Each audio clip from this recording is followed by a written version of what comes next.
In order to get Proposition 8 passed in California, the religious right had to rely on fear tactics, lies, and distortions of the issues in order to make sure that gay people could not get married. Let's take a look and see what exactly they did and where exactly they lied. I want to protect traditional marriage. Traditional marriage, like the traditional marriage in the Bible that allowed people to have 300 wives and 600 concubines like Solomon, or perhaps you mean the traditional marriage where it was against the law for black people to marry white people. Traditional marriage, if you mean the marriage between one man and one woman, is not threatened when you allow gay people to marry. It's just not. I'm married happily to my wife, and mine and hers relationship is not affected if two gay people can sign a marriage contract. I want to protect religious freedom. See, this is one of the other lies. Religious freedom is being thrown around as being an excuse as to why we should discriminate. Well, religious institutions are not forced to perform gay marriage ceremonies if it's against their religion. They wouldn't be. It would be a violation of the First Amendment. So the idea that somehow voting for Prop 8, voting against gay people, somehow supported religious freedom is just flawed and another scare tactic. I want to stand up for children and families. See, this is one of the abhorrent excuses to hate gay people, is that you somehow are protecting families and protecting children, as if gay marriage harms children. Let me tell you, there are plenty of heterosexual relationships that are absolutely harmful for children. And there are plenty of children currently being raised in households with parents who are gay. And they're turning out just fine. So the idea that somehow discriminating against people protects people is just absolutely flawed. My name's Rachel, and I am very much in support of Proposition 8.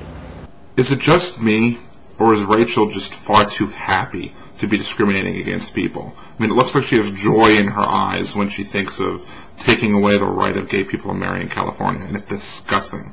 Anyway, let's see what this person has to say. First of all, I think religious freedoms are at stake here.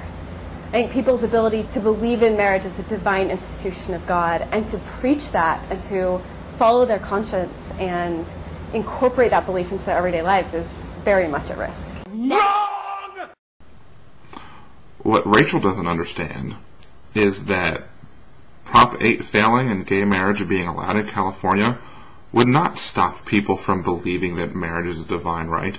It would not stop people from practicing that in their everyday lives or teaching it to their families or children or what have you. There are many things that are legal that people think are wrong. Drinking, for example, some people are against drinking, and you are free to teach your children that you should not drink and that you are free to not have drinks yourself. But it's still legal to do. And so the idea that this would somehow force you to behave in a way that you otherwise normally wouldn't is just idiotic and dumb. Well, I think one of the greatest things that we've done as a group is we've talked to each other about the process to become in support of Proposition 8. As other people talk about why it's important to them, it strengthens why it's important to me. So let me get this straight. She can't come to an opinion by herself. She needs other people to make her feel better about how she feels. That's just ridiculous. Let's move on to somebody else. Well, I feel it's important for my children's future. I don't want my children to grow up in a genderless society. Genderless society? What the hell is she talking about? Nobody is suggesting that we chop off parts and seal up parts and make everybody have the same parts. It's ridiculous.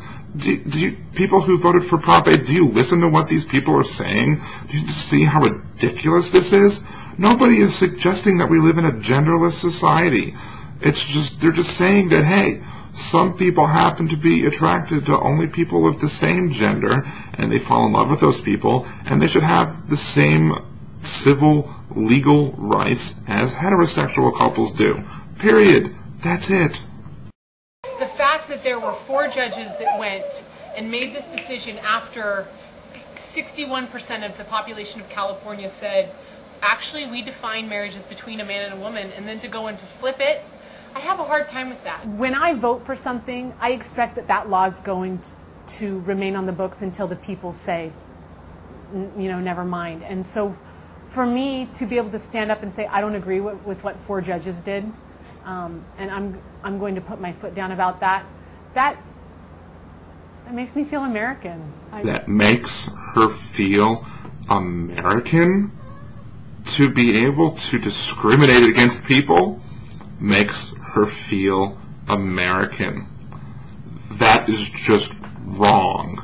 I mean, not only does she not understand civics, not only does she not understand that sometimes the will of the majority is wrong, and that's why you have a judicial branch, to be a check and balance on the laws that are created so that those laws do not infringe on the rights of the minority. Just ignoring all that, she feels American to be allowed to discriminate against people. It's just sickening. This woman just sickens me. It's just disgusting. Proposition 8 fails, there's a whole bunch of consequences. Did you know that churches that rent out their facilities for marriages could be forced to allow same-sex marriage ceremonies on their properties? Wrong, wrong, wrong, wrong. Wrong, wrong, wrong, wrong. First Amendment people, freedom of religion. They would not be forced to allow gay marriages to happen on their property. Period. End of story. It was a lie. And because the California Supreme Court has made same-sex marriage a fundamental right, legal defenses based on religious freedoms are less likely to succeed. Wrong! Children will be taught that same-sex marriages are the equal of traditional marriages. To think that people might actually treat people equally in this country, the horror of it all. It's been said, the right to swing your fist ends where my nose begins. You see, although the argument of redefining marriage is couched in happiness or equal rights, it's really about gaining control, forcing all of us to give up the very foundation of speech and religious freedoms on which this country was founded. Here's a newsflash, genius. Gay marriage was legal already in California, yet you were allowed to speak out about it. You did not lose your First Amendment right to speak out about it. You did not lose your freedom of speech, and you did not lose any liberty. You were still able to say, hey, I disagree with gay marriage. You can teach your children to disagree with gay marriage if you so desire. You can raise your children however you want. That does not mean that the government has to follow your religious beliefs. Government should allow people to get married civilly if they're heterosexual or homosexual, period. And when it comes to religion, and if a religion only wants to recognize certain marriages that are between two people of opposite genders, then that is their First Amendment protected right to do so. But the idea that your individual liberty is harmed when other people are allowed to sign a civil marriage contract who are gay, it's just absolutely flawed, and it shows you have no understanding of rights and liberties, and your whole argument of how your right to swing your fist stops at your face.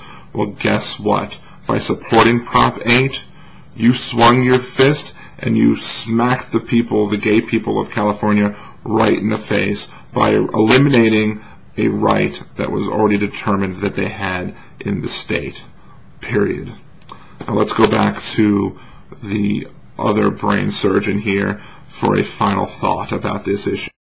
This is the most important thing that our generation will do, because it will determine the structure of our society for the rest of our lives. Where is this person's priorities in life?